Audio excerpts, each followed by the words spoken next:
வணக்கம் மக்களே. அதாவது நமக்கு தீங்கு செஞ்சவங்களுக்கு தான் திருப்பி செய்யணும்னு சொல்ற மாதிரி நமக்கு நல்லதுன்னு பண்ண போக நான் தெரியாதனமா வச்சு செஞ்ச மூமெண்ட் தான் இன்னைக்கு. காலையில நேரமா டோர்னமெண்ட் பிராக்டிஸ் எல்லாம் முடிச்சுட்டு மார்னிங்கே ஜிம்முக்கு போலான்னு கிளம்பிட்டேன். என்னடா கொஞ்ச நாள் தனியாவே ஒர்க் அவுட் பண்றோமேனு கீழே விழுந்த புதையில தேடிட்டு இருக்காரு. இவரு தான் நம்ம ஜிம் வாத்தியாரு. சும்மா இருக்கிறதுக்கு இல்லாம இவர் தான் இன்னைக்கு ஒர்க் அவுட் பண்ண கூப்பிட்டுருந்தேன். ஆடும் இவரு தான்.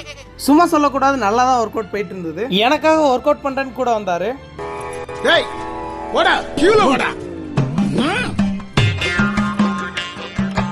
அப்படின்னு அடியை கொடுத்து அனுப்பி விட்டாரு. அடுத்த செட்ல தூக்கி முடிச்சதுக்கு அப்புறம் என்னோட டேன். நேத்து போட்ட கருத்தூசியை தேய்ச்சி விட்டுட்டு நானும் கோதால இறங்கிட்டேன். சும்மா சொல்லக்கூடாது, ஊசி நல்லாவே வேலை செஞ்சது. ஆனா வாங்கின அடிக்கு மட்டும் சார் நான் வேணும்னு பண்ணல சார், சொல்லுங்கடா.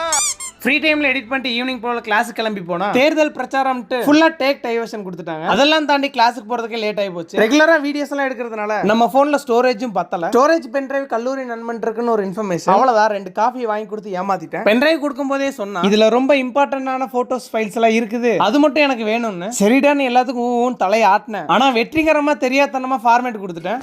சார் நான் வேணும்னு பண்ணல சார், சொல்லுங்கடா.